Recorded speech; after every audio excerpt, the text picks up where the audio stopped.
Mr. Bala Bello.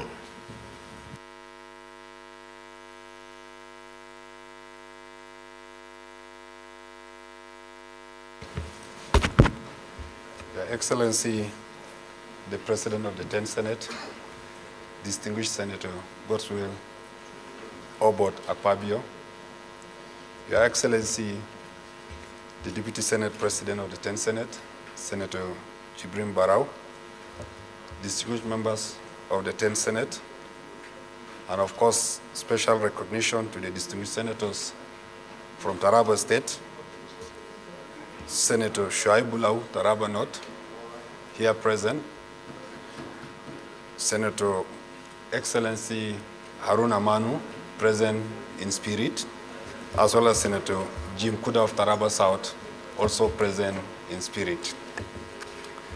I also recognize all other distinguished senators here present, and my name is Bala Mohammed Bello, and I'm from Kakara, Mambila Plateau, Sarana local government area of Taraba Central Senatorial Zone in Taraba State. I was born in the ancient city of Kakara, Taraba State, happily married, of course, with an army with 7 children. I stand before this respected chamber today, humble and highly, highly honored by the trust reposed in me by His Excellency, the Father of the Nation, President Bola Ahmed Tinubu, Grand Commander of the Federal Republic, as a nominee to serve as a Deputy Governor on the board of the Central Bank of Nigeria. I thank Almighty God for making this possible, and I'm eternally grateful to Mr. President for giving me the opportunity to serve once again.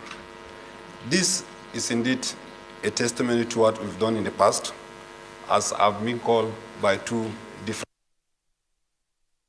I just resigned from Nigerian Export-Import Bank, in which I was appointed 7 years ago to serve as the Executive Director of Corporate Services, and I'm also glad to say here that the chairman of one of the committees in which I was making presentation is here as a distinguished senator. I'm equally grateful to the 10th Senate for giving me the opportunity to present myself here for screening. I obtained my Bachelor of Science degree in accounting from Ahmadu Bello University Zaria, and also an MBA from the same institution. I've successfully completed the High Potential Leadership Program, Harvard Business School, Boston, Massachusetts, United States of America, and I've also completed the Executive Development Program as a young professional at the Wharton Business School, Philadelphia, in the US as well. I also hold a certificate in Operations Leadership from the Richard Ivey School of Business, University of Western Ontario, Canada, as well as a Portfolio Management certificate from the Finance. In addition to that, I also hold the Stanford Graduate School of Business certificate in Leading Change and Organizational Review, as well as other certificates that I've obtained in various business schools across the world. I started my career with Guarantee Trust Bank shortly after my NYC in 1999, and I joined the Securities and Exchange Commission as a financial analyst in the year 2000. I was a member of the committee of SEC that reviewed the Investment and Securities Act 2002 and 2003. In 2005, when the contributory pension scheme was brought into Nigeria by former President Obasanjo, I was headhunted to be the head of research and strategy of Sigma von Starling Pensions, as it was then called, and subsequently I became the head of investment and chief investment officer of the company. In that capacity, I had direct administrative oversight and managerial responsibility of over 1.5 billion under management for a period of 10 years. Subsequent to that, I became the first indigenous executive director of operations and later chief operating officer of Sigma Pensions when the white people that set up the place were leaving. I was also equally awarded the Ambassador for Peace by the Universal Peace Federation. This is an award that exemplifies the life of people who live for others because of some philanthropic activities that have been undertaken in my home state of Taraba State. I've attended several courses in investment management, wealth creation, portfolio construction, financial sector surveillance across the globe. I've had over 26 years cognate working experience in the financial services, the last 13 at executive level. Given the position of the Deputy Governor of the Central Bank, if confirmed, I assure you that whatever experience I've gathered over the years, backed by a lot of brain power from some of the best gurus in the world, we are going to turn around the fortune of this bank with your support. I'm a very, very strong believer in teamwork and collaboration, and I also believe that together under the finance group, Kodoso, we will not disappoint Nigerians if approved by this hallowed chamber. Thank you very much, and God bless you. Senator Yari asked the question.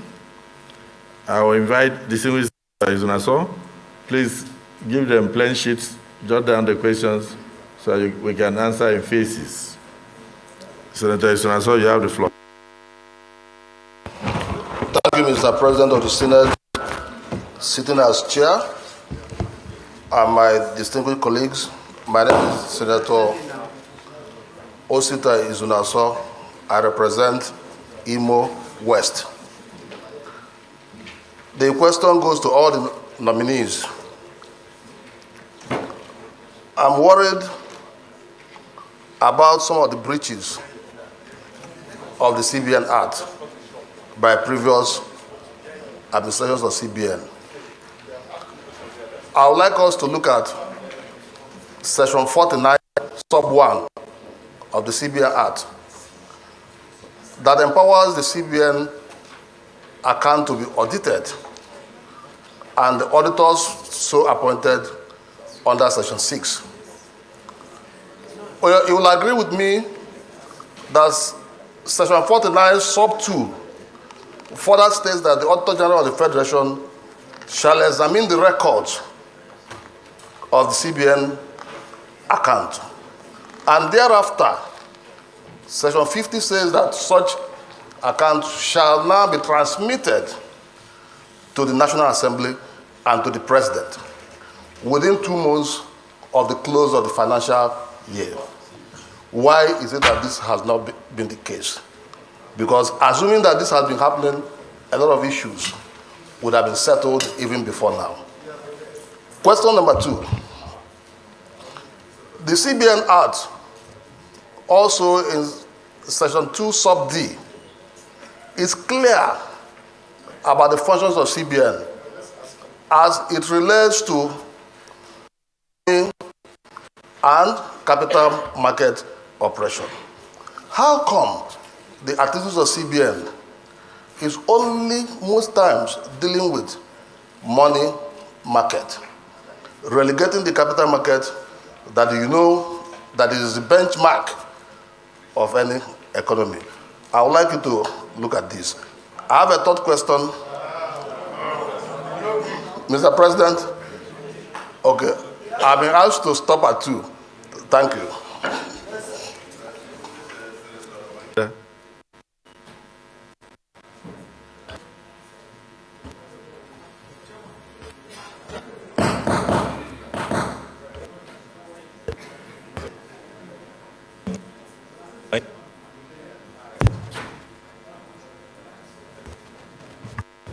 It's not working. Okay, no. Thank you, Mr. President. Sitting at, I'm Senator Babangida Hussaini, representing the good people of Jigawa Northwest. Mr. President, the gubernatorial nominee, my question really wanted, I really wanted to dwell on the issue of number of industries that are collapsing every day. The recent data from the Federal Ministry of Trade and Investments indicate that almost 370 industries have folded up in the last 1 year. My take was that a lot of interventions needed to be done in terms of supporting these industries with capital and soft loans. But listening to you, captured you in that you want to withdraw the CBN from the interventionist policies to more traditional catalytic policies. And I'm like, where do we handle this problem? Because really and truly, if we really want to grow the economy, if we really want to provide employment for our people, if we really want to save our scarce foreign exchange, then we have to develop our local industries. The era of import substitution strategy is gone. Every country now is developing and encouraging formation of industries and companies that will provide employment for their people. So I really want you to reconcile these positions, and maybe possibly if you have another policy thinking that will help us in bringing back to life these collapsing industries. Thank you. I just want questions as possible so that when they are going to answer, they can divide themselves. So, distinguished Senator Baribe. Thank you, Mr. President, sitting as chair. My name is Naya Baribe. I represent the South. I would like to congratulate all of you, Mr. Cardoso and the rest. And I just want to ask one question, because some of the questions I would have asked have been, would you have the courage to say no to what has brought Nigeria to where we now have an 87 trillion naira debt because of an indiscriminate use of ways and means? Thank you.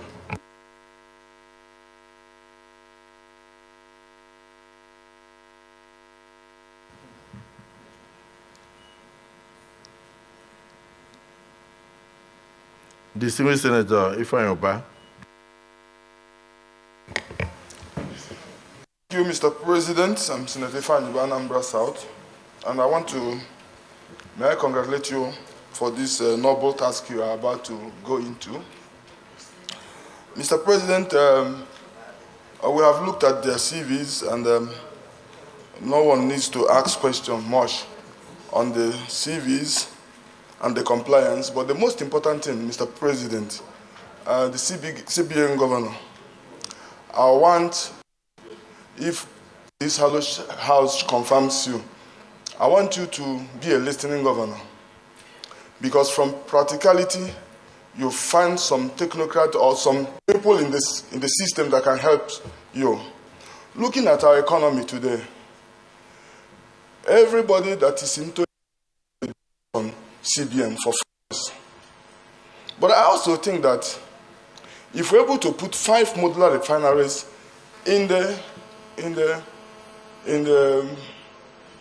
Delta region, and then divide these 5 modular refineries to about 20 stakeholders each, the stakeholders also can have opportunity to take products from their modular refinery and refine for the utilization of Nigeria. And we have in the budget, we have in the system 450,000 barrels of crude oil that goes for these purposes every day. So why do we continue to depend on petroleum importation when we can refine and then share among the stakeholders in the industry? So when you get in there, if confirmed by this Hello Chamber, I want you to listen to people with practical experience. Secondly, only just one more question, sir. I want you to look at importation. Everybody goes to CBN for importation left and right. I will want a situation where we can put a caveat on every demand of forest to sign a memorandum of understanding with EFCC or any of our institutions for them to have a code that grants the agency to verify, and everything that relates to that importation will have that code, will have that number, so that people will not be recycling our forests. This is all I have to say. Thank you, and then at the same time, congratulations for being nominated. Distinguished Senator Abiru.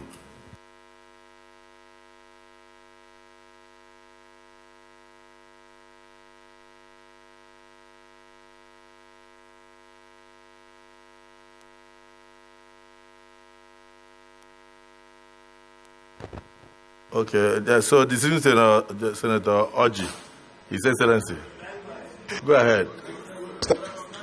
When Abiru is ready, I'll recognize.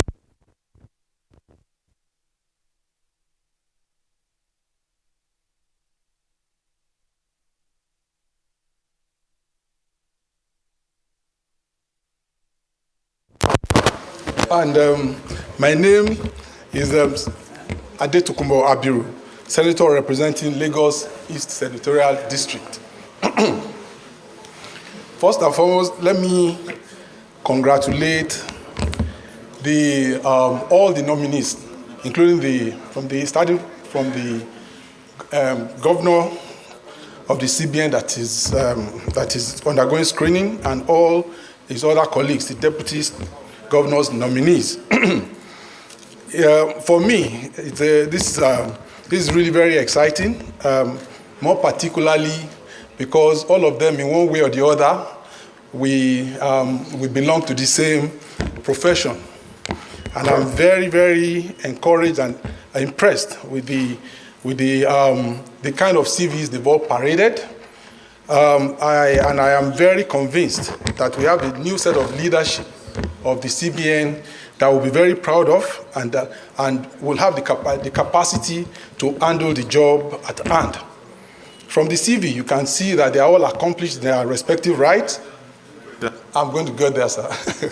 And with very diverse background.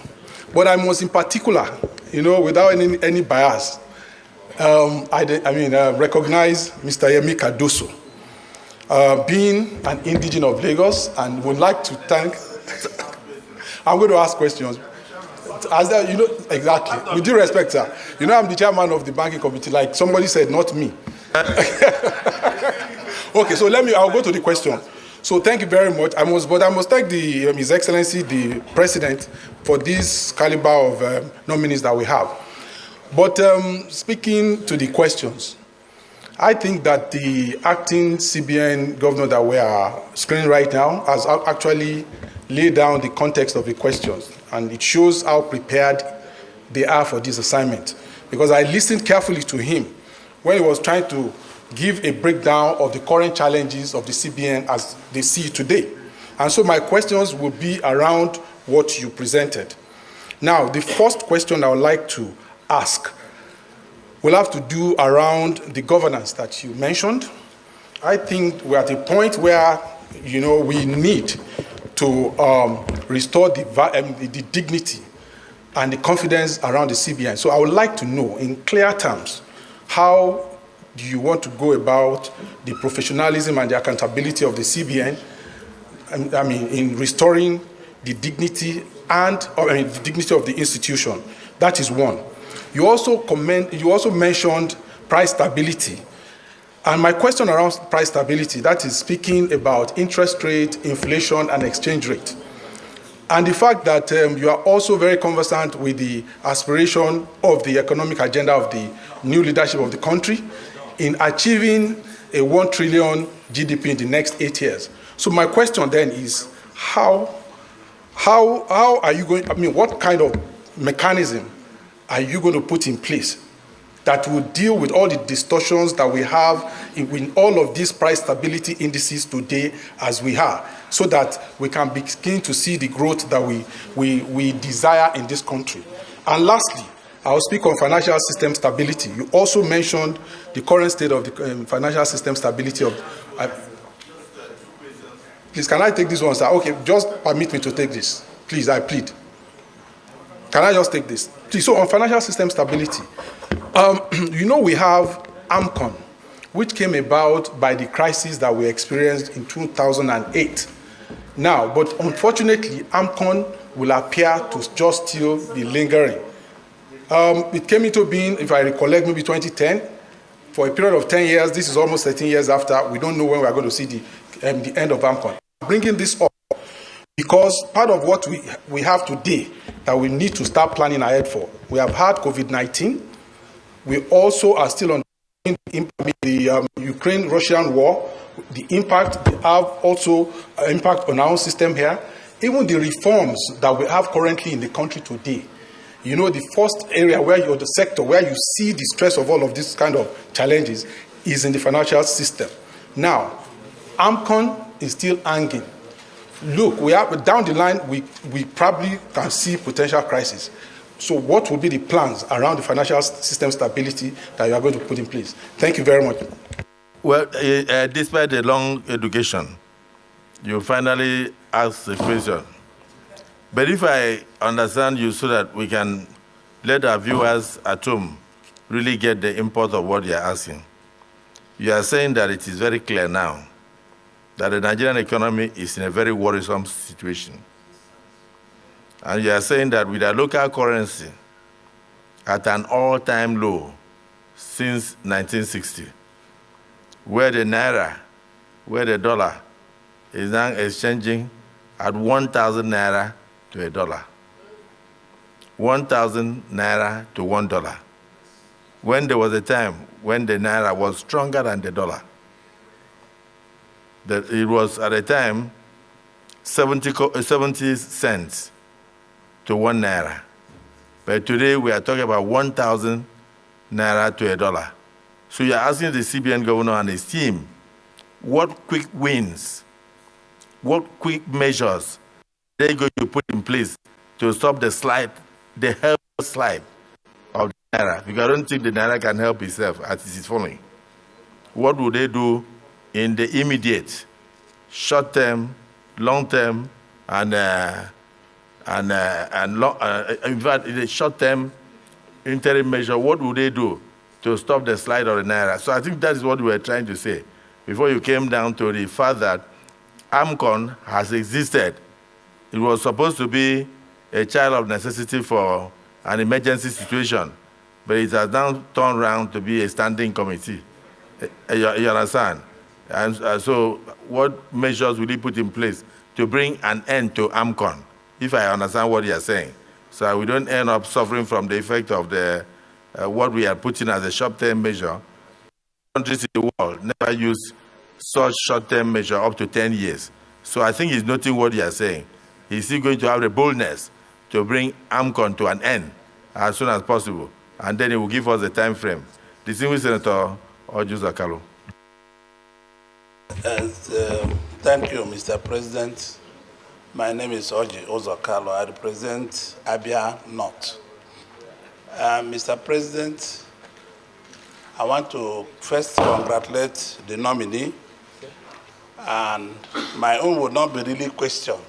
It's, number one, you've been given this job.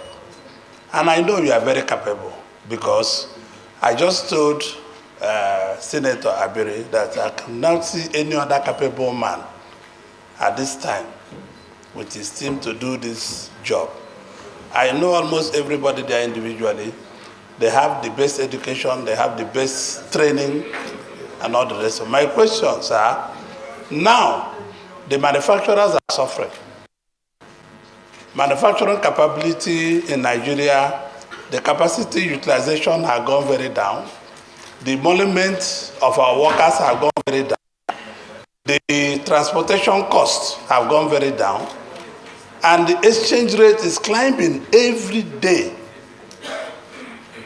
And the central bank in the past have left their job. They did not focus on policy making for the country. Because there is no way in the world a central bank will go and be talking about fuel or talking about rice. It's only Nigeria can hear that kind of rubbish. So are you going to be involving yourself in going to trade on petrol or trade on rice? Because it is embarrassing. Your job is to give us fiscal policy that will stand the side of time. It's not to go and be giving us that you are growing more rice or growing more. These are leave for businessmen like us to grow more rice and manufacture more vegetable oils. So please, if you are confirmed by this Senate, what are you going to do in the short time, middle time, and long time purposes to rescue Naira? Because Naira is finished. I was just looking at today, somebody told me it's already 1,000. So if I have 100,000 Naira, I can't even buy the dollar. That's what it means. So what are you going to do? I don't want you to be a yes. Will you be able to tell the president this is wrong? I will not do it. You must tell the Senate that you will be able to do that. Because you must be able to tell the president, no, this is wrong, I will not do it.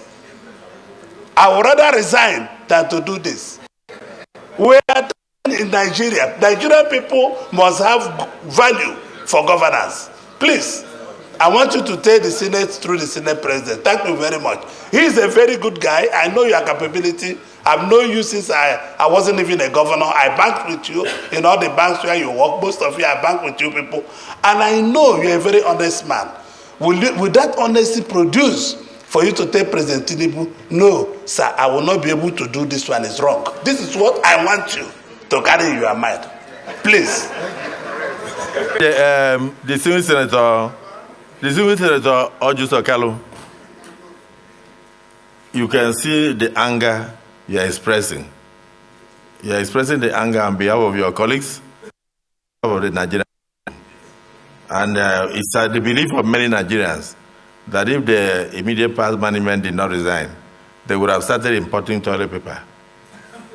Because they had gone into so many things, and they have no ways of checking, even cross-checking whether their policies were working.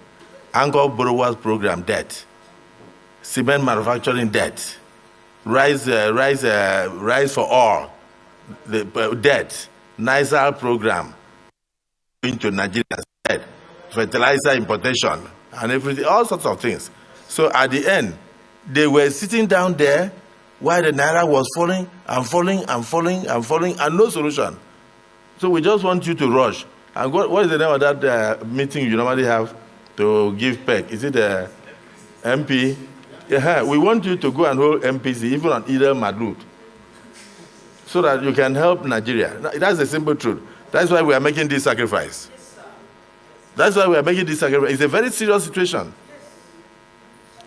If we cannot stem the tide of the slide of the Naira and stop the CBN from engaging in manufacturing of textile, clothes, and then farm products, and claiming to import rice, and claiming to import petroleum products. CBN was virtually, in fact, I went to 2 commissionings by CBN. I think they commissioned secondary school hostels, then they commissioned university hostel and University of Nigeria. I went to a few of them, and I saw, and they were also purchasing desks and chairs. They even went into book supply to some universities. There's nothing CBN has not done. But the only thing they have not been able to do is being a banker of bankers, and being a banker for Nigeria, and being able to stabilize the fiscal and monetary policies in this country. That's why you are coming. You are coming at a difficult time when the CBN, the image of the CBN has become an albatross. It has become something that worries all Nigerians. So I don't want us to go too far so that businessmen will not lose confidence in CBN. So Dr. Ojus Okalu, I think your question has covered almost everybody. But let's hear from His Excellency Adams Oshumole. He may have a perspective that will also add value.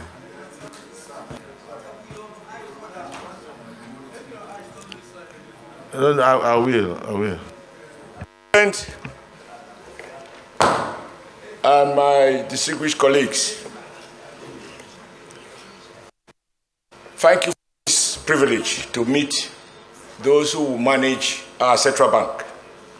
I want to differ very radically from what's the general view.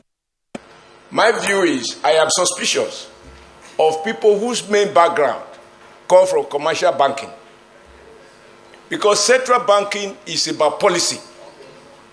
It's not about marketing. It's not about seeking profit. It's about getting monetary policies right with clear focus on specific microeconomic objective, whether it is job creation, stabilizing a price regime, inflation. When listening to the CVs, people who have managed banks that have gone into litigation, that cannot be used as positive in their favor. The truth has to be told. I am not suggesting any one of them is responsible. I'm saying a doctor who parades the number of people who died under his care cannot forward that to deceive me for me to appoint him as a surgeon general. I just need them to take note of that. That what we do in our small places of work, whether they survive or fail, goes to our credit or discredit. So they should take note.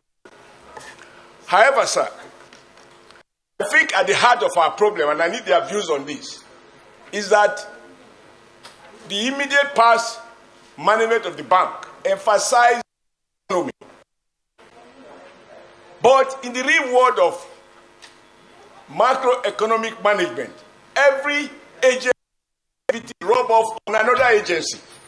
There can be no autonomy from monetary authority such that they do not interface with the fiscal authority.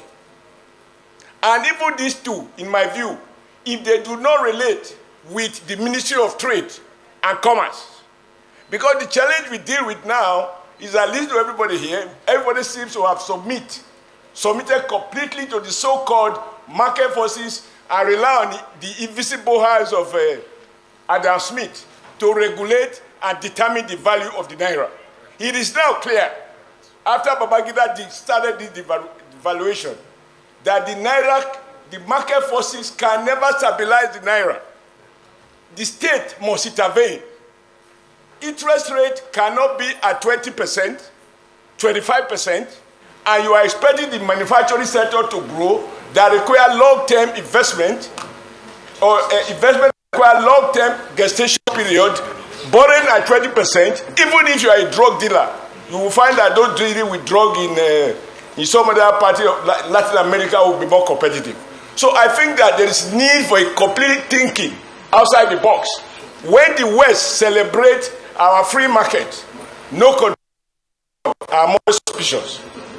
When they clap for us that we are doing the right thing, the state is withdrawing, less regulations at a time when we can see that even at the time of world trade, nation states are negotiating with other nation states to have specific trade relationship. So I feel we need this new team. We need this new team to completely think outside. And I will expect on this occasion, Mr. President, that all the things that many of our colleagues have spoken to, including my dear brother Ojekalu, if we allow Nigerians to import everything without restriction, and you have limited naira dollars available, the naira will continue to suffer devaluation. Our best time that you refer to, Mr. President, when you reminded us of a time where one naira was 1.5 US dollars.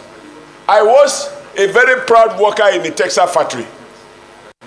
In those days, government under the policy of backward integration prohibit manufacturers from importing certain items. Even some textile fabrics were prohibited because the game of competition presupposes equality and a level playing field. You cannot ask a featherweight champion to go and engage a heavyweight champion in the name of competition. Nigeria needs specific tools to protect industries at home and not pretend that a man with one leg can compete in a race with a man with two legs. We need a complete radical shift. We don't need the West to clap for us. We need Nigerians to clap for us. So I want these bankers, and also I've heard you very much. When I was in trade union, we trouble each other somehow when you were in Lagos. And even now, we trouble you so that this president succeed.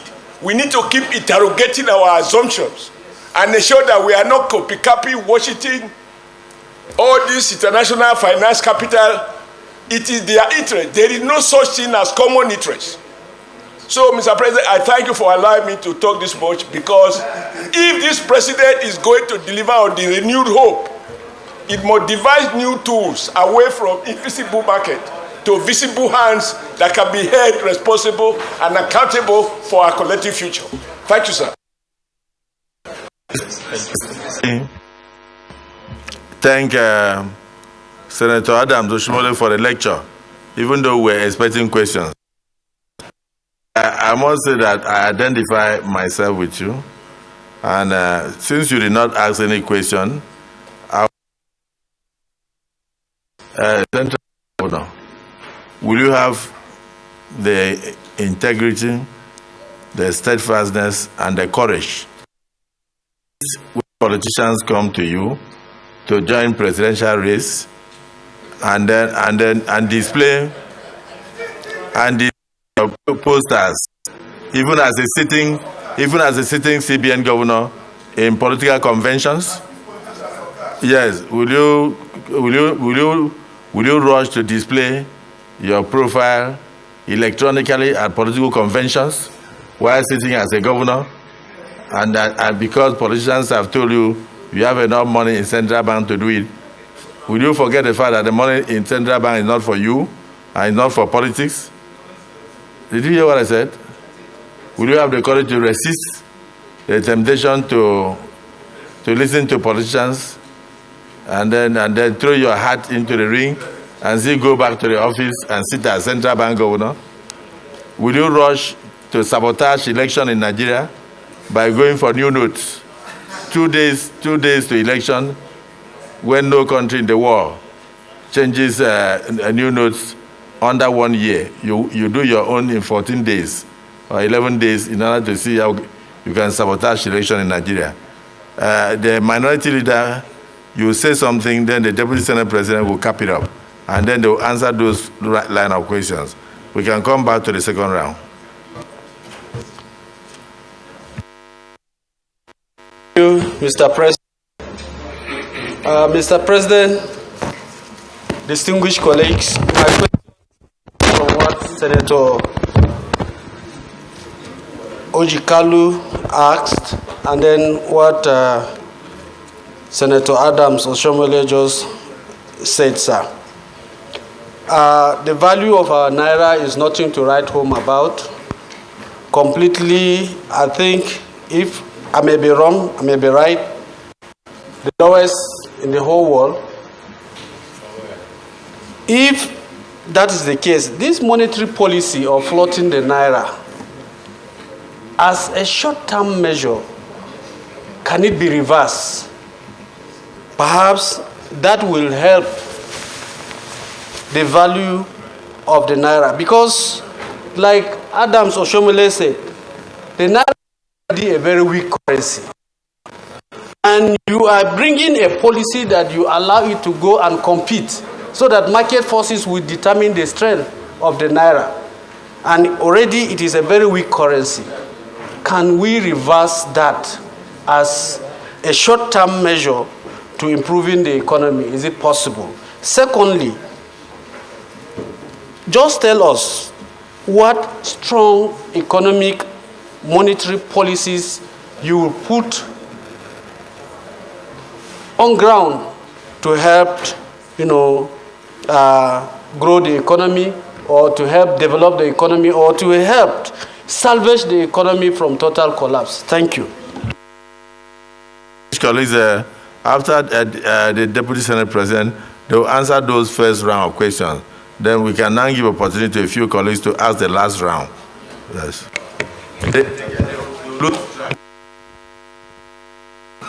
Thank you, Mr. Chairman, Mr. President, sitting as the chair of the Committee of the Whole.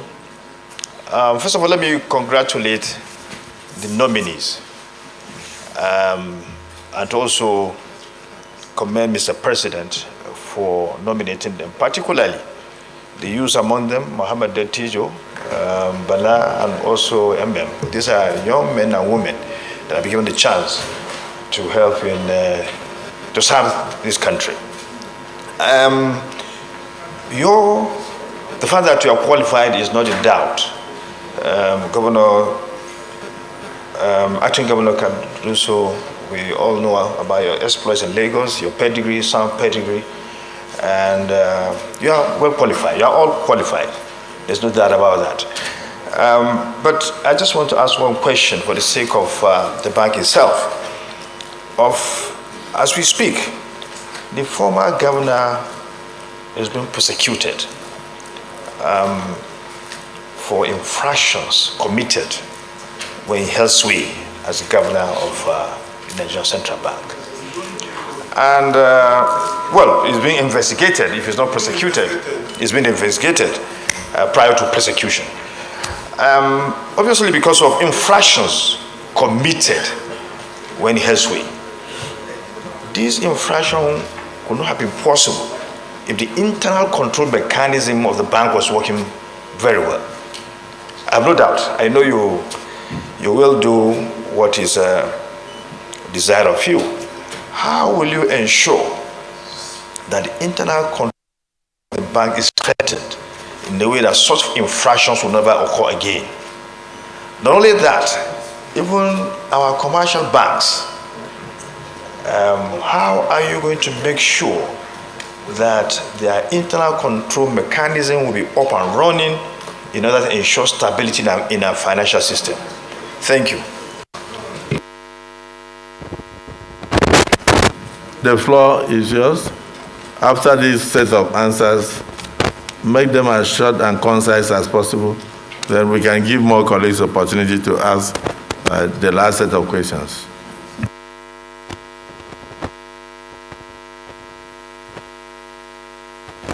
Feel free to call any of your colleagues to answer the one you think you should assign to them. It's a teamwork. Thank you very much, Senate President. And thank you, distinguished members. I will, in accordance with the President's directive, I will be short and sharp and answer a few questions, in particular, 2-3 of them that have come up continuously. And then, of course, I'll yield the floor to my colleagues to also chip in on others. The few questions I want to talk about is the issue of my person and whether my approach to handling the activities of the central bank, if so nominated. I'd also like to say a few things about one particular topic that has come up repeatedly in different forms, and of course that is exchange rate. And then also would like to say something about another thing that has also come up repeatedly, which is inflation, the high cost of goods. Okay. Now, in terms of the person you are considering for nomination to the position of Governor of Central Bank, I want to emphasize that this is all I know, in the sense that my calling has been a calling of banking. My calling has been a calling of dealing with institutions that have a culture of compliance. Okay, so not only even in government, when I was in the Commissioner for Economic Planning and Budget, I had a reputation for doing things properly. And I'm not about to compromise that reputation for anything. So if there's any doubt about that, I want you to dispel your minds of it.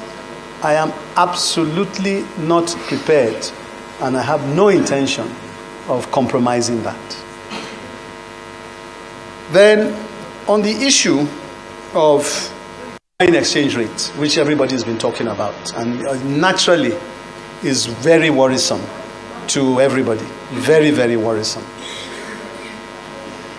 It goes without saying, quite frankly, that for the sort of country we want, we do need to have an exchange rate that is stable.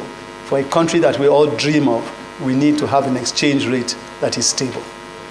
And quite frankly, there are short and medium-term measures, but I would say something about the short-term measures, because that really is what bothers most people today, understandably. The medium-term measures have to do with balance of payments and over a period of time, like the sort of things that are being done already with respect to ensuring that you're getting more petroleum resources and diversifying the economic base of the country. That, I believe, will continue by the present administration, And of course, they take time. So I think we should take that as a given. The more immediate is what we need to look at. And my sense is that there are two very important issues that we would have to address when and if we are nominated by these hallowed chambers. Number one, it is that of what I would term an operational issue. Right now, you will have a situation where, and we all know this, we can argue about the figures, the numbers, but we are aware that there are obligations by the central bank. We are aware there are unsettled obligations. Whether it's 4 billion, 5 billion, 7 billion, I don't know. But definitely the immediate priority will be to be able to verify the authenticity and the extent of what is owed. And then, of course, once we do that, we need to promptly find a way to take care of it. It will be naive for us to expect that we'll be making too much progress if we're not able to handle that side of the foreign exchange. Number two, apart from the operational, there's one that is more system related. Ensuring rules that are open, that are transparent, and the players in that business understands.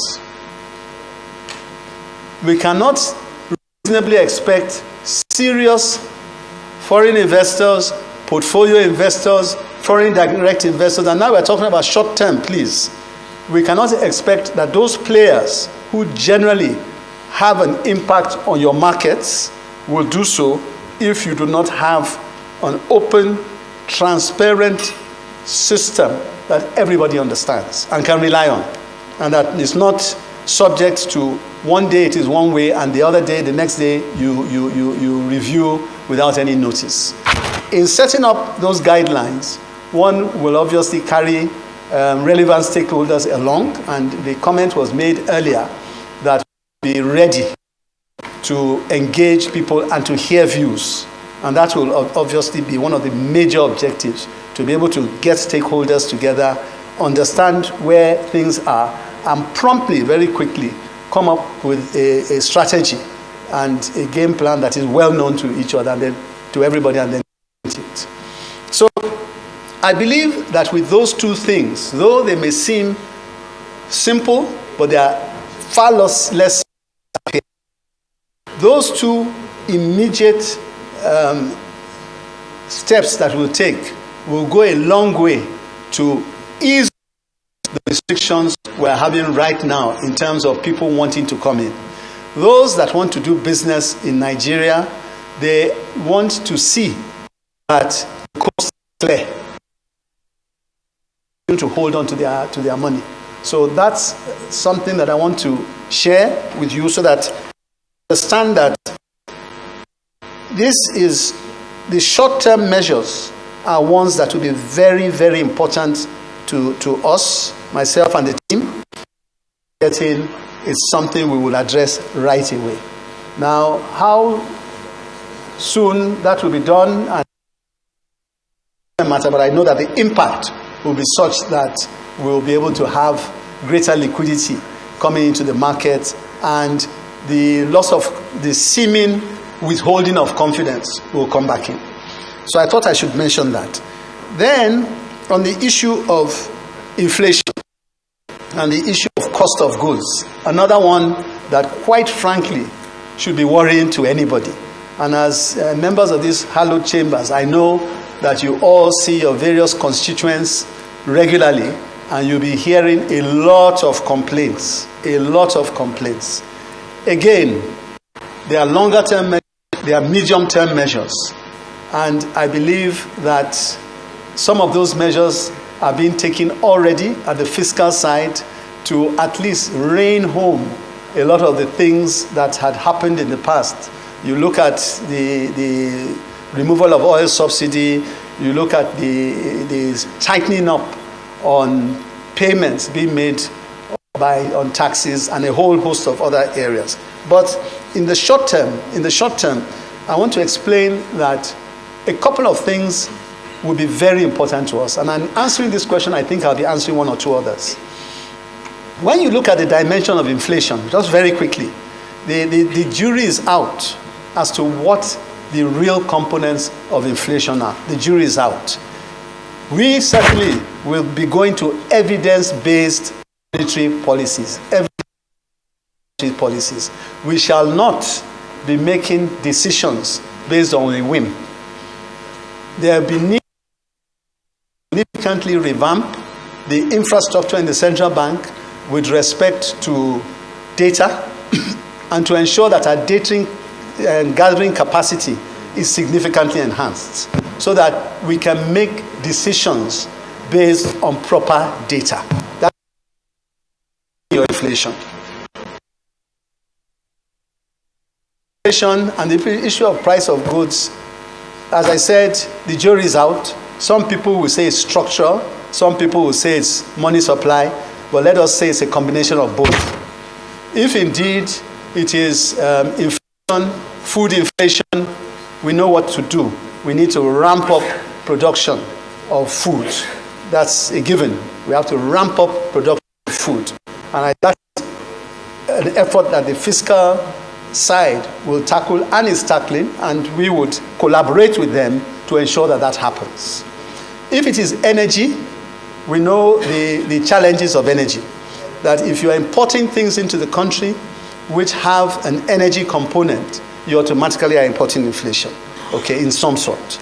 So again, the whole objective of ensuring that the energy side of the country is ramped up, we also will work very closely with the fiscal side to ensure that that happens. Finally, the big issue that comes up many times is the issue of money supply. Now, I think we all know, and that's why I said I hope this answer will answer different questions. The issue of money supply and the way that money has gone up tremendously in Nigeria. That in its own has major effect on inflation, major. And I've seen some relatively reliable studies that have shown that in the past 10, 15 years, at least 50% of inflation in Nigeria has been as a result of money supply and budget deficits and deficit financing. Let me not say budget, deficit financing. So it is a problem. It is a big problem. At least it certainly has been over a period of time, and it's something that we have to face frontally. And I want to assure you that going forward from the Central Bank of Nigeria, we will do everything possible to ensure that we work closely with the fiscal side and ensure that, as you know, deficit financing does not become a problem for us. We cannot afford to have the big challenges had from budget fiscal, from deficit financing, which in effect has had the throwback that many of you here are concerned about. So I think that those are assurances I can give you coming from our side, that we will align on the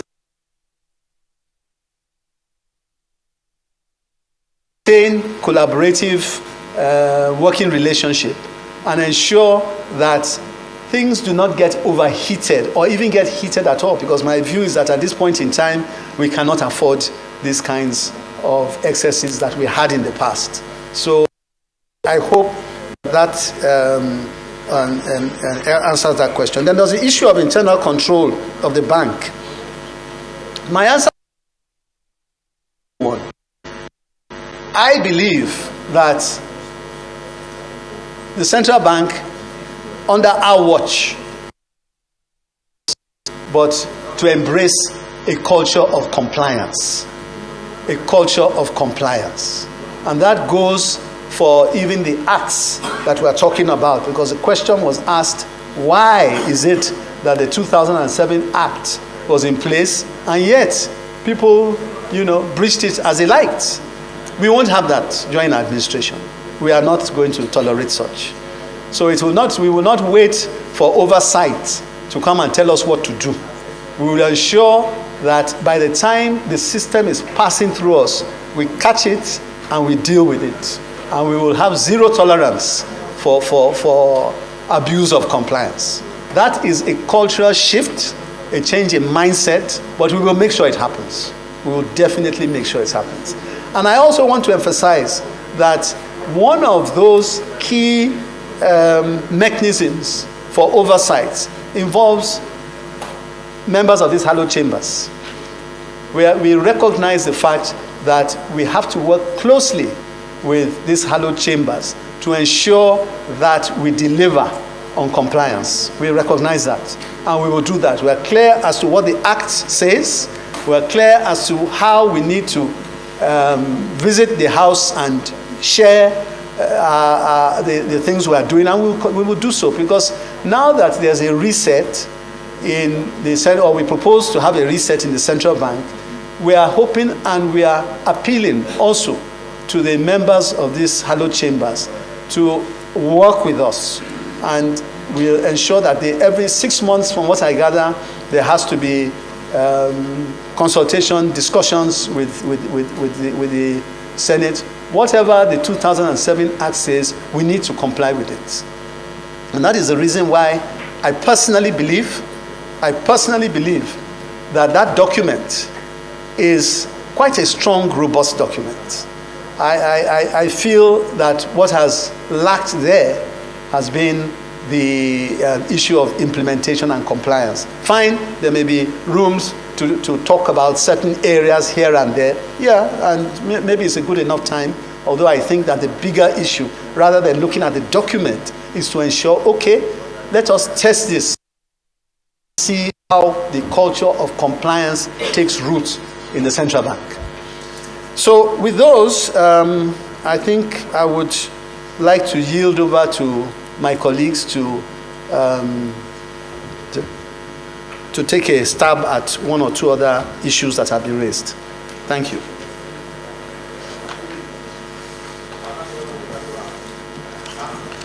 Distinguished senators, I would just... All right, that's live coverage in Abuja of the Senate screenings of the nominees for the central bank governor and the deputies.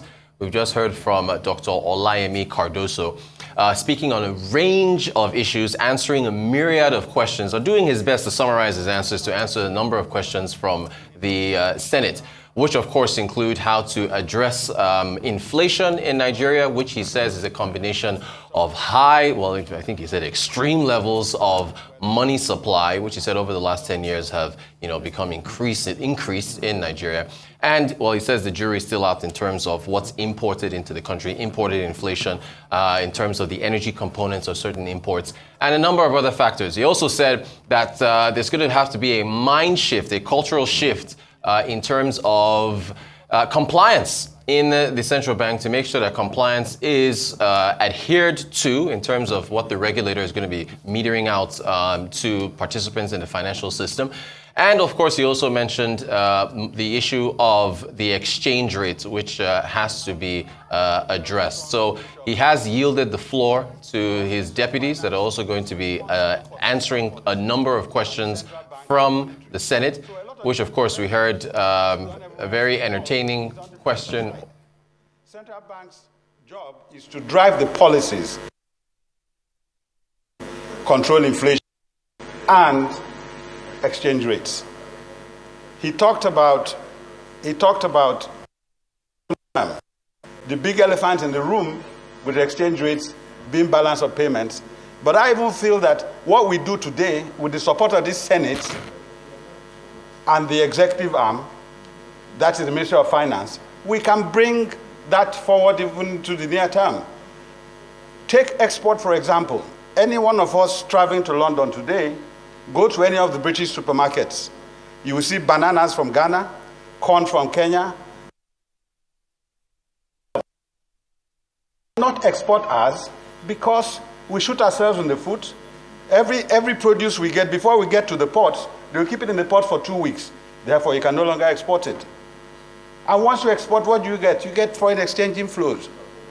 So we have to decide. This Senate will support the executive and drive the fiscal measures. It's not the job of central bank, like you said, to import fertilizer and palm produce. It's not our job. We'll ensure that we drive the policies that maintains price stability for those industries to thrive, for export to thrive. And we need to do it very quickly. So it's just to support what my governor has said, that we will ensure that there's a new strengthening of corporate governance, and like Senator Shomole said, thinking outside the box. I think even the executive has started that, because plans for revenue collection, if that goes well, that's one problem solved. The first two things this government did was to stop the leakages.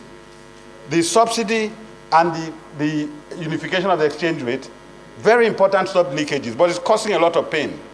But once we put all these other things in place and drive with a strong central bank focusing on its mandate, we will see a change both in the short and the medium term. Thank you very much.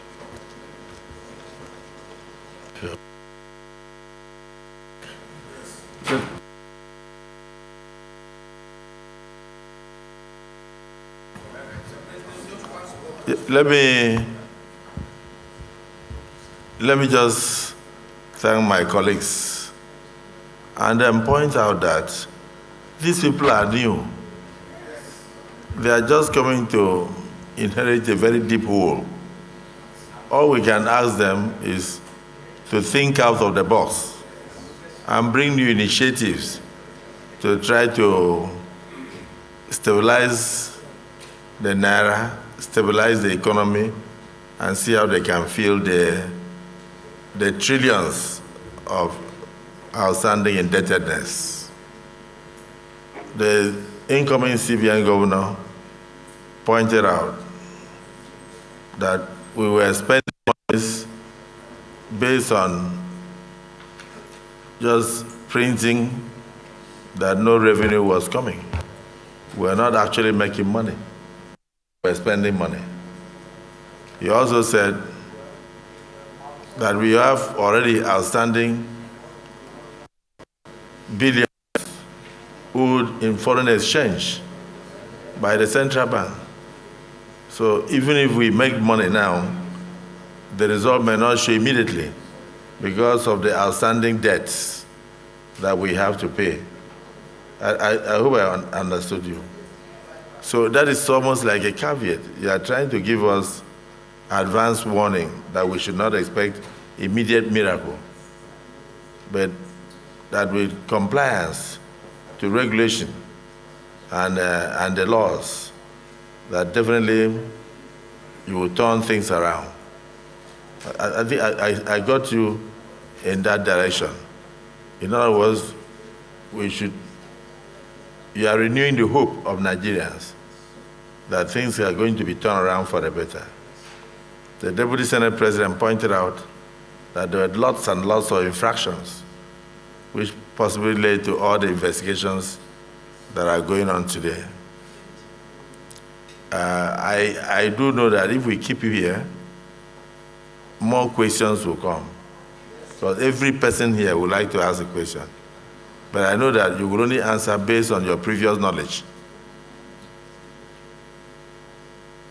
When President Obama was elected, and he started making appointments, he started calling former chief of that, former dad, the youths were angry, and they said, this was not the change we expected. And he answered them, you cannot know Washington until you get to Washington. No matter what we ask you and you answer now, you cannot know the danger of abilities until you get into the books of the central bank. You need to be right inside. You need to evaluate the situation as much as you are determined to turn things around. But you need to know exactly where we are. And you can only do so if we confirm you and all records are made available to you. Senator Abu, is there anything you wanted to say to them? and so that we can go. Thank you. Distinguished colleagues, my name is Senator Ishiako Abo. I represent Adamawa North. You have rightly they get in there before they know what is actually they are going to face.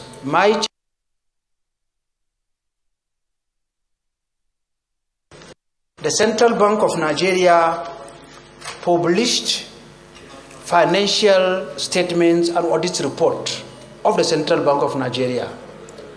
And when that financial report was published, there was wide cry. Everybody was crying, outcry against it, because it does not conform with the international financial reporting standards. That means it is materially misleading. Are you going to withdraw that misleading financial statements when you get to office and audit and report and get correct financial report and give Nigerians? Or what will you do differently? Thank you. Distinguished Senator Wadada. Thank you very much, Mr. President. Distinguished colleagues, I remain Senator Ahmed Wadada Aliyu, Nasarawa West, Senatorial District of Nasarawa State, and I still remain a horse rider. Mr. Nominee and members of your team as nominees as well, your resumes speak for all of you. And most of the sensitive and concerned issues around and about Central Bank of Nigeria vis-a-vis the of Nigeria have been talked about by my colleagues. But I still have, there are two areas that I need to take you on. One, monopoly, we all know, stifles growth and development. What is your team ready to do energy with your colleagues in the fiscal side to ensure is dealt away with in the system? Because the potentials that Nigeria has, we are supposed to have nothing less than 50 Dangotes competing around the globe, 50 BUAs, 50 OT dollars, and more. To do with you. Central Bank is the nucleus in collaboration with the fiscal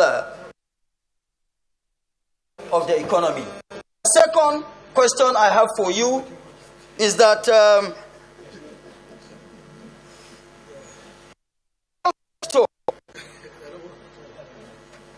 plays a very germane in the socio-economic development of every system, and in particular is still not integrated into the mainstream of our economic agenda. What will you do differently to ensure, and this informal sector / the youth, stand at nothing less than 60%. So if 60% of 200 million Nigerians are not, or 60% is not integrated into the mainstream of the economic agenda, plans or activities of the economy, then it means we are yet to get there. These are the two I have for you, Mr. Nominee, and your colleagues. We have to be careful so that we don't become of football, because if we play football better than the players on the field, our outriders. So really, the distinguished Senator network, or immediately after you, the leader will say something.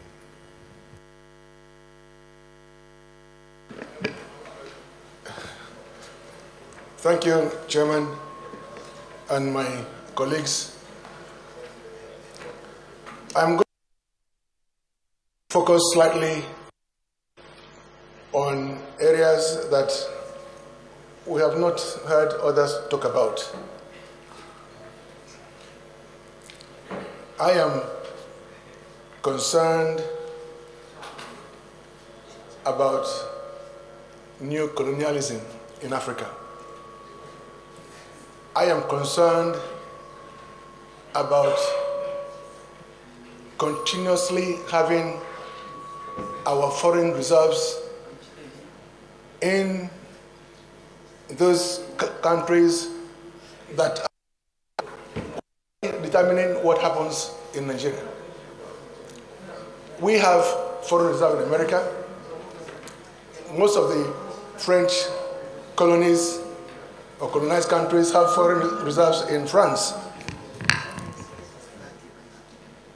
I'm going to ask you this, because we really need to start looking inwards in Africa. How do we generate, how do we grow our economies? We have all the resources.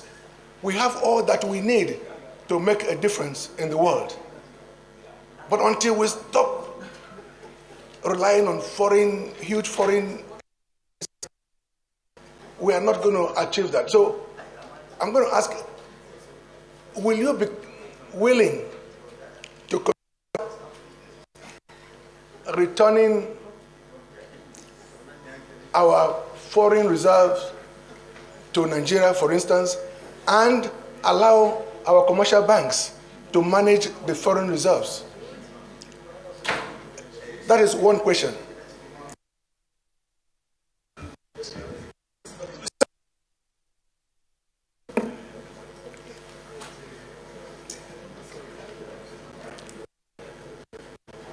I would want to know whether at any point supportive of a policy to have a common currency in Africa. Is it something that you'll be willing to support? Because if we have a common currency in Africa, I'm sure that we can do a lot better than we are doing now. Instead of relying exclusively, almost exclusively, on having our economy linked to the... This is what is the slide. The daily slide is caused by the heavy reliance on US dollars. So I'm just wondering if at some point we as a nation will be prepared to become more economically independent. This over on American US dollars. Thank you, Mr. President.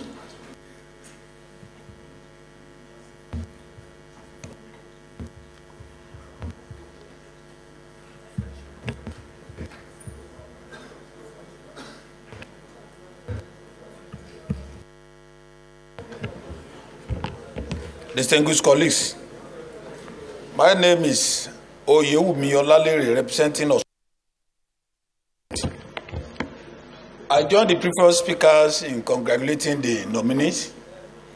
I'm particularly thrilled about the response of Mr. Cardoso when he was responding to questions. He did not describe himself as a magician by telling us that all Nigerian problems that are enunciated by the single colleague will be solved in one day. Instead, you are frantic that there are some problems and you enlighten us on steps that will be taken. We want to assure you that the Senate will be with you and will pray along with you. My question is this. In the whole world now, Nigeria is the only country that is using two currencies simultaneously. One green, one brown. As an incoming the governor of Central Bank, if confirmed by the Senate, what is your take on this? Are we continuing the two simultaneously, or are we adopting one instead of one? Nigeria, we want to know this. Thank you, Mr. President.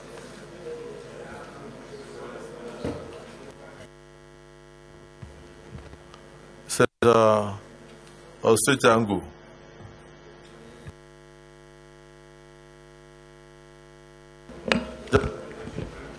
Yes, Mr. President, thank you very much. I will be as brief as possible. My name is Senator Ositangu. I represent Enugu West in the Nigerian Senate. I will move away from issue of foreign exchange, stability of Naira, and inflation, and go to technology. Nigeria, as we know, is a country with high intellectual capacity. Our youths are developing with force beyond any other country in this world in terms of technology. Then if you come to the fintech, it is surprising that we allowed it to be monopolized in such a way that the only system we use, which is sometimes you want to make a payment that they say the system is down. Will this new CBN allow that monopoly to continue? Are we going to give room for creativity and innovation so that we can have diversification and have things go better than it is going now? Thank you, Mr. President. Senator Asuko Ekpeyon.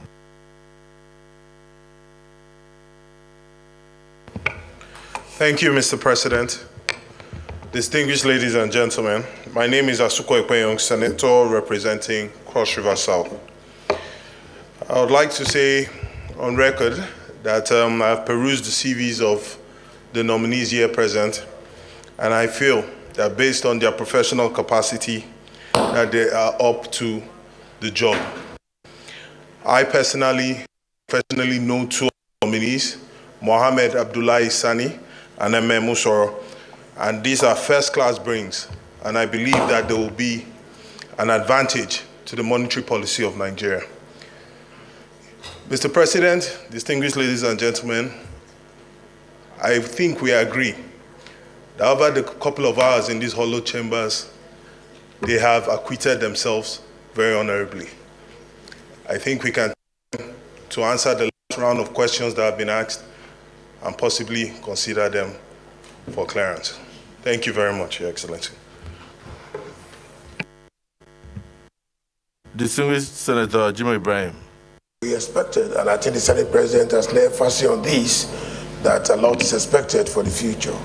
The CBN governor proposed is one of the best brain we can get around, which is a degree from the Harvard Public Policy School.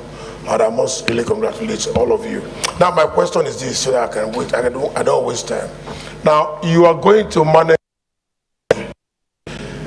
with 1.3%, Mr. Senate President, 1.3% cash to GDP.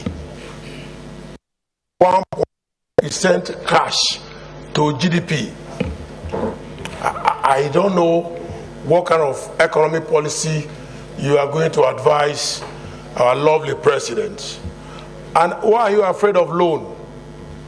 Because GDP to debt ratio is 30% or about 27%, meaning that you have opportunity to borrow as much as 70% of your GDP. Now, Dubai, for example, you can just add one or two examples. Dubai, 12 million people. If you go today, they are owing $167 billion. They borrow this money, they develop the economy, and they are paying back without any difficulties. Is it not the right time to think, like the Senate President said, and some of my distinguished colleagues here, that we think outside the box? Is thinking outside the box not involving that you have to really work on this GDP to debt ratio? You see that GDP to tax is about 18%, giving you very fantastic opportunity that you can still have 82% of tax there that are not collected. We cannot collect them because we have poor economic. When citizens are good and things are going well, you have opportunity to collect about 82% of your GDP. Hang on, the tax system. Now, the summary of what I want to say is that, one, you and me know, and let's be truthful to Mr. President and to Nigeria, that the variables, the impacted economic variables, are very weak. One, GDP to cash, which is 1.3%, GDP to debt ratio, which is about 32%. In fact, things are really, really bad, just like Senate President are really summarized. And what are you going to do with impacted variables? My views are as follows. I don't really want to make it all questions affairs. If we don't work on weak variables, how can we recover the economy? If we don't work on weak variables, how do we recover the economy? If what you have today is 7% cash, 93% of your cash is already arrested. You have 7% cash to work with. How do you do that? 70%. You're already on negative of 67%. What do you want to do? But the hope is there, you know, because you are selected celebrant, you know, in Nigeria. You have gone through the financial courses. All the courses you have attended, I've also attended all of them. But the key point, Mr. Senate President, is that I agree with you conveniently that it's not going to be easy. And like Philip said, a matter of ABC. So what I want to say is that you should concentrate in, you know, looking at the variable one by one. Whether you're going to set up a committee to look at each of these variables. It is when the variable reacts to your solution that economy can be weak. If variable remained very weak, what can you do with dollar? For example, like the Senate President pointed out, 1,000 to $1 US. We can do a lot. If you borrow fund, you are supposed to support your naira. And whatever you borrow, you are used to develop the economy so that the variable can react. But if the variables, if you cannot work on the variables, eventually, sir, I don't think we can go anywhere. So I want to urge you, I wish you very fantastic journey to the central bank and work nicely there. I do know you have a lot of tasks to do. I don't envy you, but really, I think, I beg of you, in the name of all Nigerians, in the name of this very respected Senate that have been sitting since morning, this is 5 o'clock, and we are still here. Please work on the variables. Forget about all those economic jargons. Take the variables one by one. You can work on the variables, our economy will come back live. If you cannot work on the variables, let us know if you need our support. Thank you very much, Mr. State President, for the great opportunity of having to say a word to this fantastic gentleman that was elected by Mr. President of the Federal Republic of Nigeria. Thanks. Thank you. Distinguished Jimo Ibrahim, the Senate Prof. There is no way we would have concluded this without getting a small lecture from you. Let's get time from Senator Fadahunsi.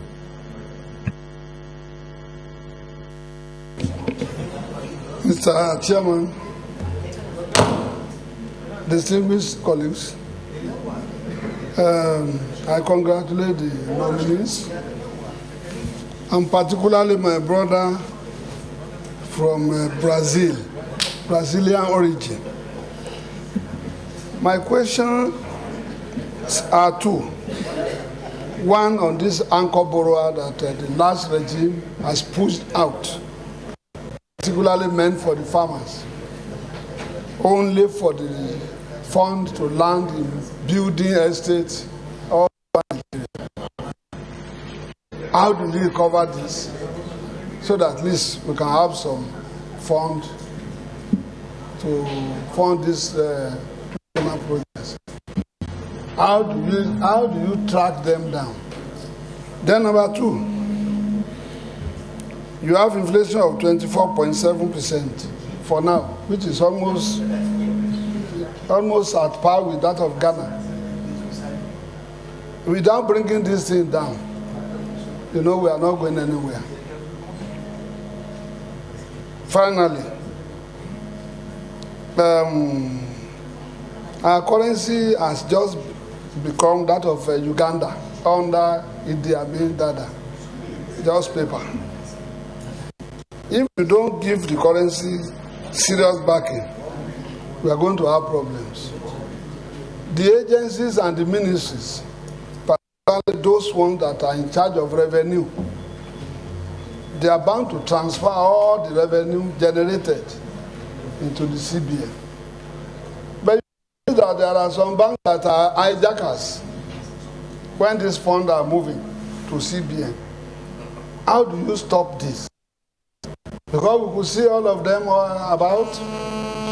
playing about with our money, and nothing happened to these commercial banks. You're supposed to be their supervisor, and you are supposed to advise them. This time around, most of the bank managing directors are even more powerful than CBN governors because of these malpractices. How do you check them, and how do you recover Nigeria from this monopoly? And last, the waivers. The waivers granted by the federal government, there was a time when in one of our budgets, you have about 3.7 trillion waivers for only 2 companies. Everybody knows. 2 companies and 1 family. What do you do to rescue Nigeria from the clutches of powerful individuals? Thank you very much.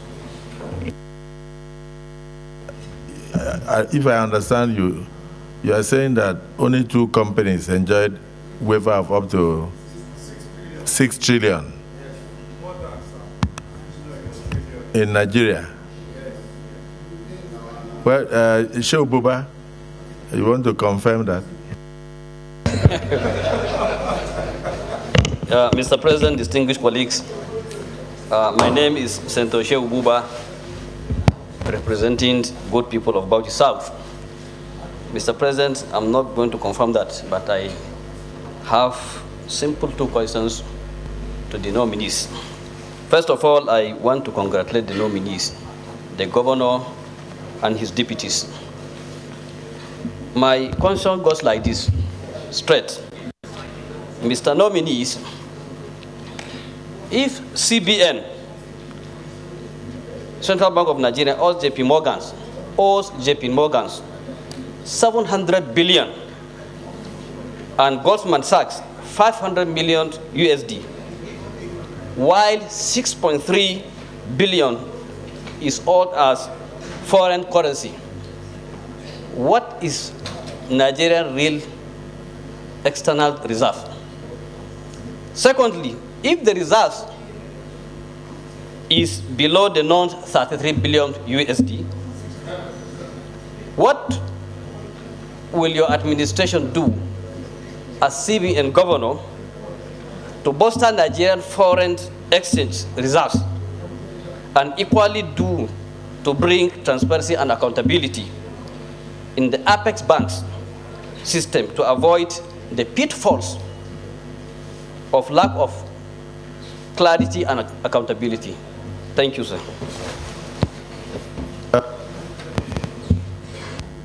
Let me thank Senator Shehu Buba for the very specific questions. And I know that the income of Central Bank, if confirmed by this Hollow Chamber, must have listened to the question and must have jotted the question down. The immediate past Senate President, Senator Ahmed Lawan, you may want to add a voice. The reason why I'm giving everybody a chance is that the Central Bank is very pivotal to the revamping of the Nigerian economy under President Bola Ahmed Tinubu, and I would like us to add our voices. It won't be the last we'll meet with them. We'll call them periodically. If need be, we can agree on every quarter so that they can come in and brief us on their efforts. But for today, let us even know the people that are going to man the new Central Bank to see whether we'll have a new focus. Please, sir, if you have no question, you can advise. Well, thank you very much, Mr. President, sitting as chair. Very distinguished colleagues. My name is Ahmed Ibrahim Leon. I represent Yobe North Senatorial District. Let me follow suit by congratulating the nominees. And your reputations have preceded your presence here. We have known most of you by names before your nominations. This is a very trying time for our country. We have so many challenges.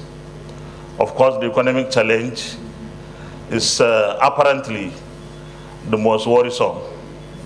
But then that is not the only challenge. The security challenge is also a very prominent and potent challenge that faces our country. I'm not going to ask any question. I'm going to raise concerns. The issue before us is to get our economy back to its feet. And as the leading economy in on the African continent, we should be leading in all spheres of the economic considerations. For me, I think you have a very difficult job. The job is, how do we turn around an economy that is on its knees and a socio-economic environment, especially the social environment, that does not support production in many ways. If we are talking about getting more foreign exchange, we must be productive. I am concerned with something that you've said. The bank deviated in some ways by maybe pushing a lot of activities that ordinarily shouldn't be. But I also believe that government must support certain sectors of the economy for us to have the economy work for the people. I don't believe in this idea of just giving funds or money to different agencies of government. But I believe that the ordinary person, the most ordinary, those that are vulnerable, need to be captured. Over 70% of Nigerians are simply not part of what we are doing. That is to say, the financial inclusion is very, very weak. And these are the people that need the support of government, need the economy to work for them, probably more than anybody else. Now, we have the issue of how to get across to them, because you have to bring them on board. Otherwise, the economy will still exclude them. In the past, we had growth, 7%, and so on and so forth. But it wasn't inclusive, because the growth was simply something that was working for those at the high part of the pyramid. We want a situation where our economy will be working for all of us, especially those that are at the bottom of the ladder. Finally, Mr. President, Mr. Chairman, let me congratulate Mr. President himself for selecting and nominating Mr. or Professor Cardoso. Cardoso is a name that I've had for a very long time, associated with successes in Lagos.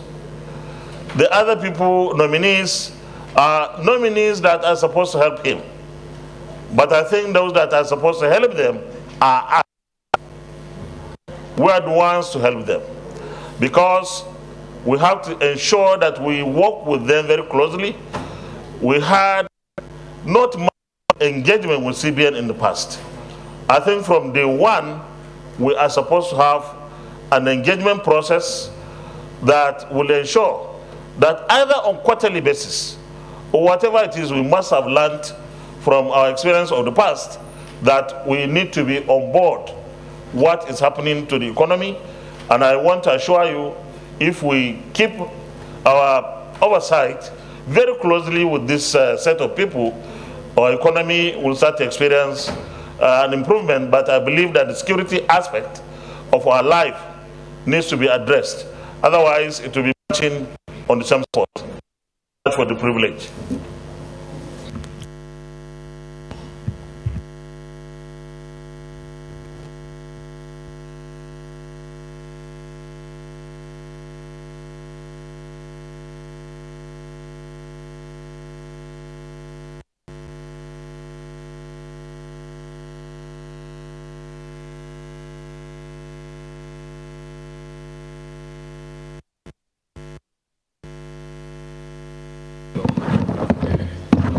Banking is more about technology, and therefore, I'm asking two questions. Number one,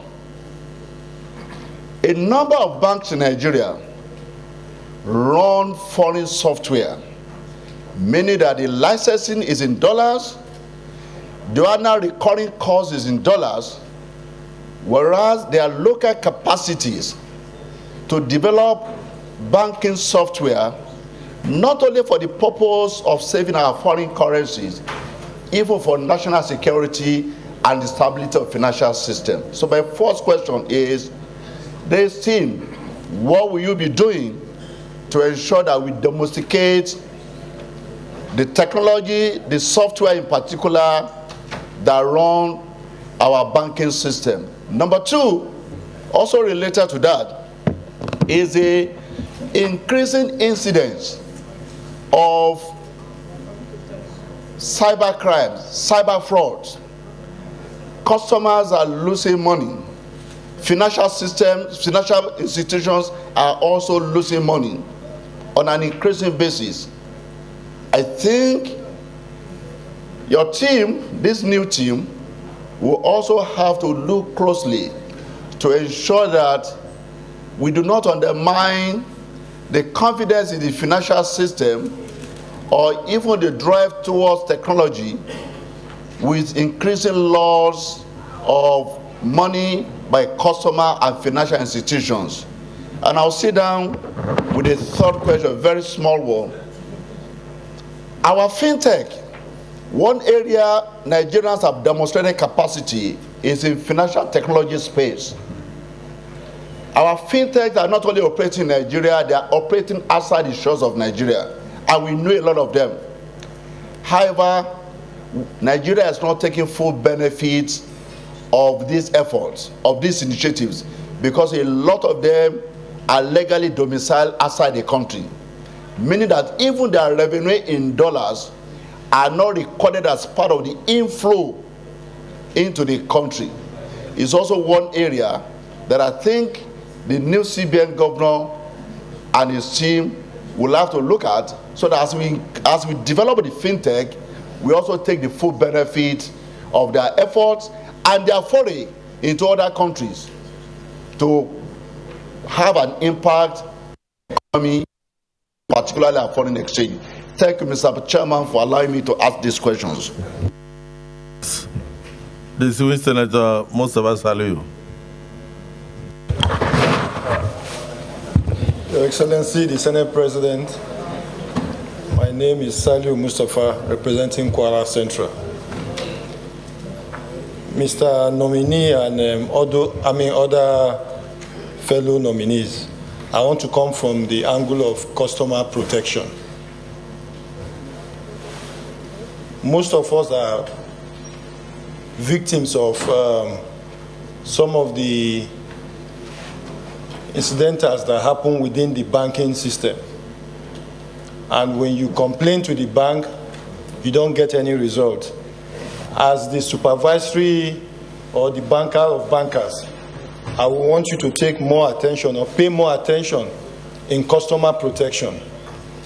A lot of banks these days now, just one transaction alone, you are debited in multiple folds. And it is the customer that suffers this.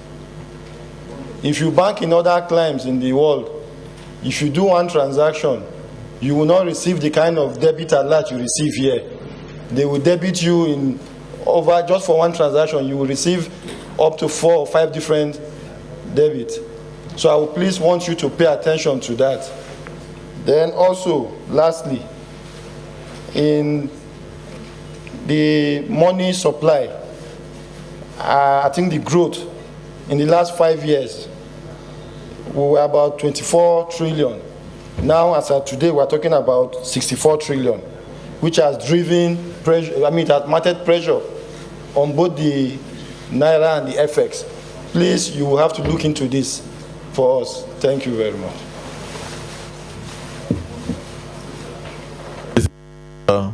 Ndubueze.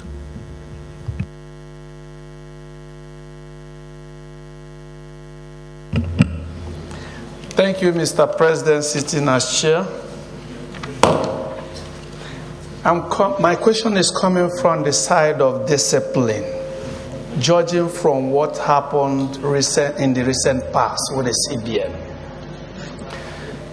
Today, most Nigerians are worried that the powers are so much concentrated on the CBN governor as the governor of Central Bank and chairman of the board.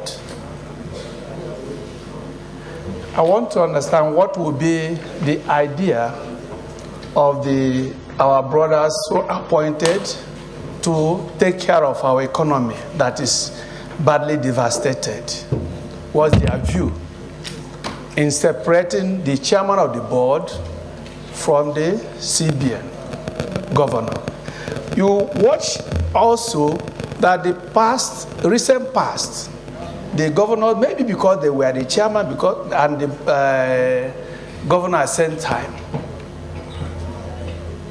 they couldn't pay so much advisory role to the executive. The way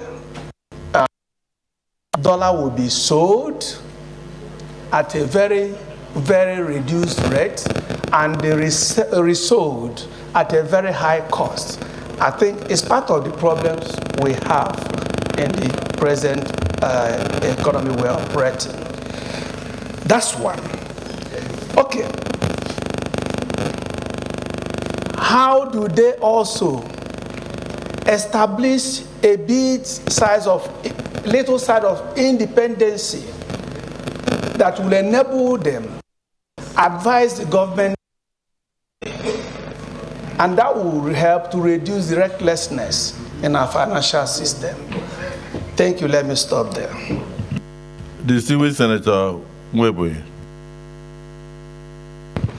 Thank you, Mr. President. I remain Senator Onyekachi Peter Mwebwe, representing the good people of Ebonyi North Senatorial District of Ebonyi State. My question is just one and simple. Mr. Governor, if confirmed, and your deputies, you agree with me that it is no longer news that commercial banks today in Nigeria,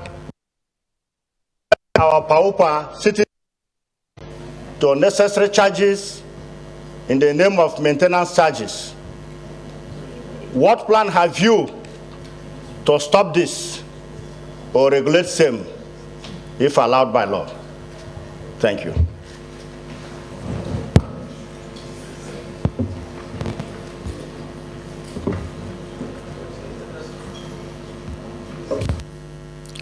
Distinguished colleagues, most of the questions they will have to write and then revert to us as they get into the system, because they cannot give us all the answers now until they see the variables there. Then we cannot exhaust also all the questions because we must continue to interact with them. On my part, I want to charge the banking, insurance, and other financial institutions to rise up to the occasion, and also charge the Committee on Finance to jointly monitor the activities of the Central Bank of Nigeria. Because if there was proper oversight, I'm sure if they call them to order and they refused, they would have made it public so that Nigerians will actually know where things were going wrong and where things went wrong. The CBN governor, as part of the wrap-up, will you also join in shunning invitation by the House of Representatives and invitation by the Senate once you get into that exalted position and you feel that the Central Bank is higher than the Nigerian Parliament? Because I understand in the past that even with continuous invitation by committees, both in the House of Representatives and in the Senate, your predecessor used to shun invitations to these chambers. We have some old members here, am I right? And so where we could have offered advice when we noticed that they were losing focus, we could not, until some of us went to the convention ground and saw posters of the sitting CBN governor declaring for presidency of Nigeria and still returning back to his office. And we asked, where did the money come from? So 2 questions. Will you into politics and lose focus? Will you also respect the institution of the parliament, which has the overriding authority to oversight you and could recommend your sack to Mr. President? So please wrap up.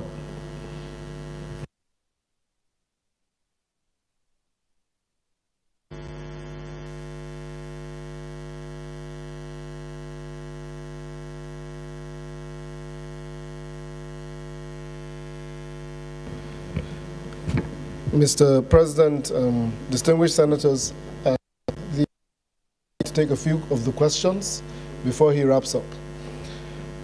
Thank you very much, distinguished senators, for the depth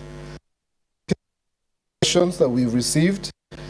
Many of the questions that have been asked today are also the questions that we have discussed in the early days of this event, and these are questions that we are also still, many of them, considering. So it is very clear, as His Excellency the President has said, that we will not have all the answers today. What I will just mention are very quickly 6 things, which I believe cover a few of the questions, and then if I miss any, I believe the governor or my colleagues will remind me. The first major issue that we have continued to discuss under the leadership of the governor is regarding of returning the bank to its core mandate. And this is as dictated by the Act of the Central Bank of Nigeria. So we have recognized that the bank has strayed significantly over the last few years, and there's a huge desire to return the bank to its core mandate as a central bank. The second, which I have here, which is also coincidentally what the President just finished mentioning, is the importance of depoliticizing the central bank. There has been significant amount of anecdotal information that has been shared here today. I will not go into it, but this is a core focus of the new team if confirmed. The third, as the governor has repeatedly said to us, is the importance of communication and feedback. Open, transparent communication, especially with this hallowed chamber and the National Assembly in its entirety. So, Mr. President and distinguished senators, if confirmed, what you will see from this team is significant amount of communication and open and transparent relations between us and the entirety of Nigerians. The fifth, because I've added the National Assembly to the fourth, is the importance of evidence-based policies and the sanctity of data. Over the last weeks, we have seen a lot of information come out regarding the operations of the central bank. Some of this information is correct, wrong. So it is important that before we delve into talking about details, that we actually verify the data that we are going to be working with. So working on this has a lot to do with some of the questions, for example, regarding the financial statements of the bank itself. These are issues that we have to look into if confirmed. The sixth is the importance, very critical importance, of the collaboration between the fiscal side and the monetary side. This is overriding a lot of issues, including around rate management, and all other issues that concern the mandate of the central bank. The seventh, and most important, I think, for the team, is the recognition that this is not going to be easy work, that there's going to need to be a lot of hard work, dedication, and that the team is willing and ready to work with key stakeholders, particularly the National Assembly, to ensure that we restore the dignity of the central bank. I will touch on two of the detailed questions I asked, and then I will yield the floor back to the Governor. The first regarding the issue of monopoly, asked by distinguished Senator Wadada. I think that in very close collaboration with the fiscal side of the House, particularly the Ministry of Finance, there is a target that the government has set for itself of 7% growth rate. Distinguished Senator Ahmed Lawan has mentioned that in the past, this growth has not been inclusive.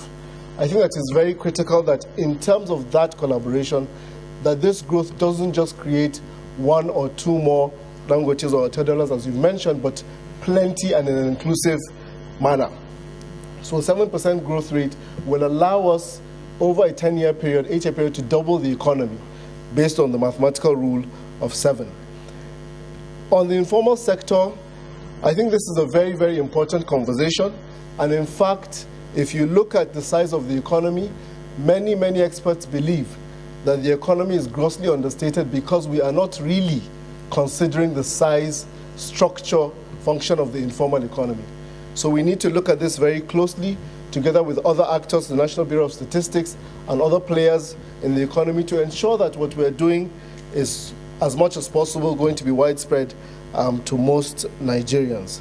Thank you very much. I'll yield the floor, Mr. Governor.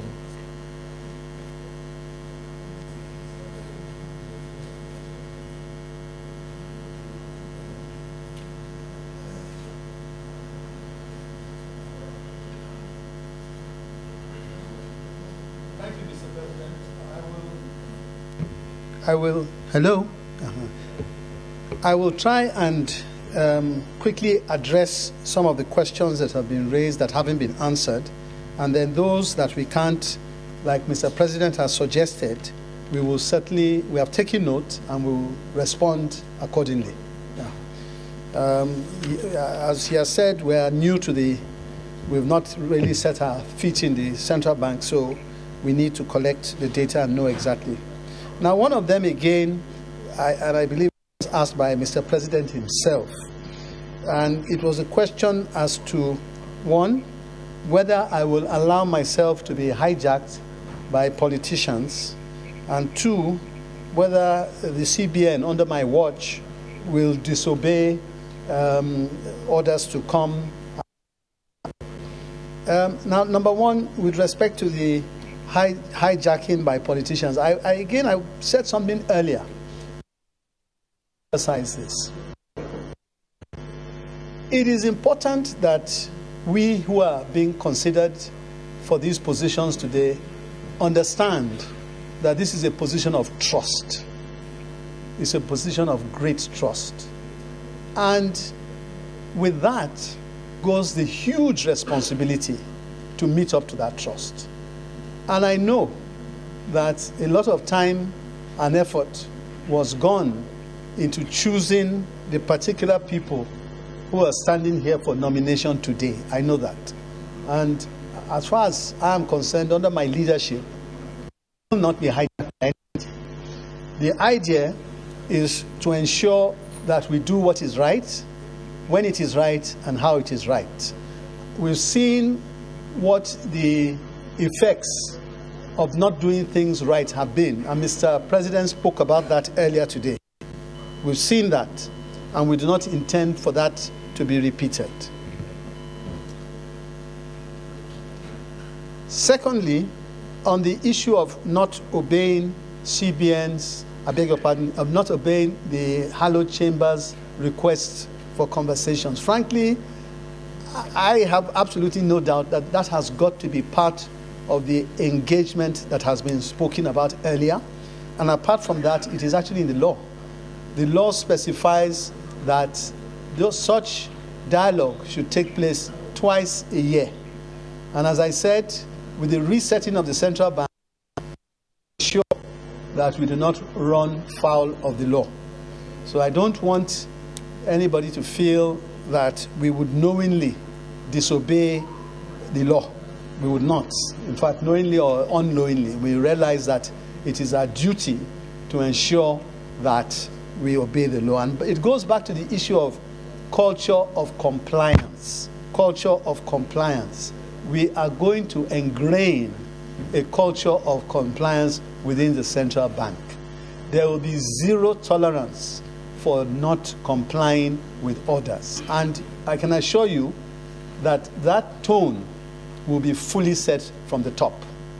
That, again, I'll remind you that in my career, in my lifetime, that's all I've been used to.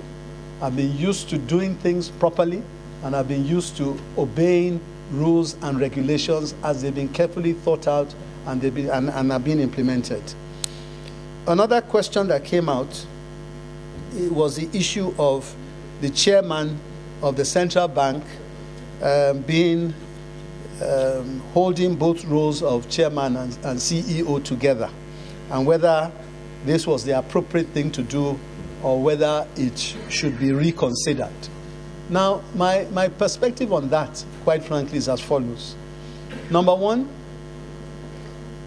and again, please take it from somebody who has served on boards worldwide, considerable boards over the years.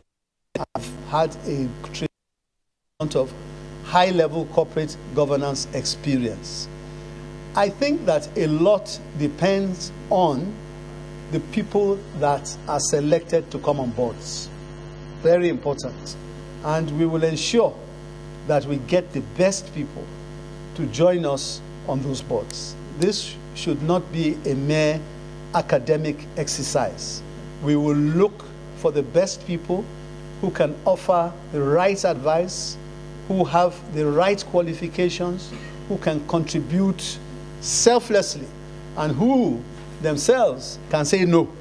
So it's not even say no to others. It is everybody on that board being independent-minded enough to say it exactly as it is. That's number one.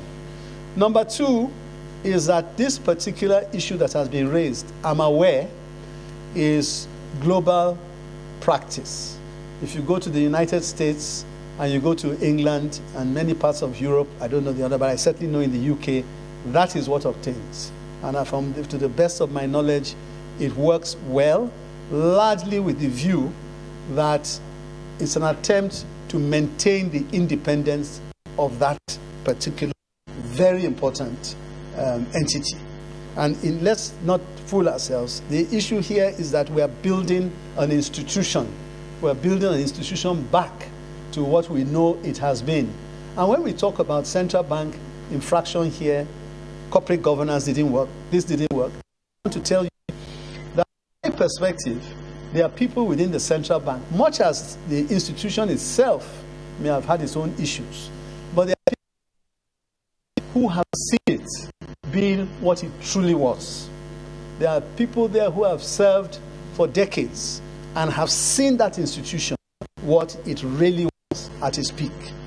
They will look for those who are good to join that thinking and begin to change the mindset of others who don't really, or who have been used to doing it differently.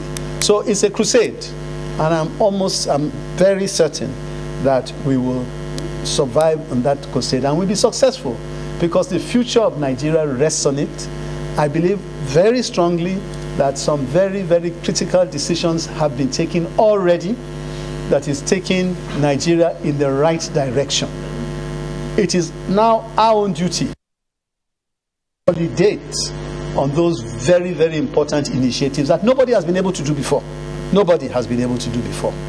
To the extent we are now on that road, we will not waver and find that we do not accomplish the giant strides that have already been taken. Then, of course, an issue that came up severally was the issue of bank charges. And I agree, it's something that we will certainly look into. I mean, we've all had one way or the other been part of the receiving end of that. Then the issue of anchor borrower, how do you track them down? Again, we need to really look at those numbers and understand what the composition really is, okay, before we can take any action on that. The questions that have been asked are very good, very helpful, and to be frank, much as this hallowed chamber, distinguished members of this chamber may feel come to interrogate us and all that, I want to tell you that we have also benefited tremendously from hearing the quality of and being ready to go back to ensure that we can put them into use where we need to and revert where we don't have the answers. I will just conclude by saying that, by thanking the members of these hallowed chambers. It's been a very, very useful encounter. And I believe very strongly that in the process of resetting and rethinking, reshaping a central bank, the confidence building. Transparency and accountability comes under that.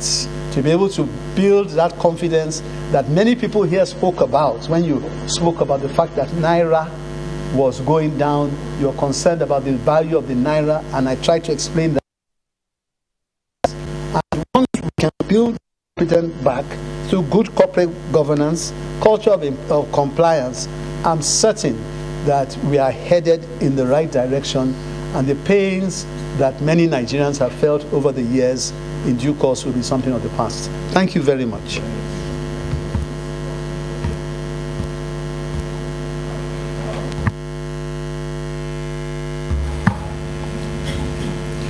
Let me, on behalf of the 10th Senate of the Federal Republic of Nigeria, thank the nominees for exhaustively answering most of our questions, and to urge them that the ones you could not proceed answers immediately, as you get into office, you try to get something back to us, because it's a learning curve, and we are very interested in getting the situation out of the doldrum. So thank you so much. You may now step forward and take leave of the Senate, one after the other.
Distinguished colleagues,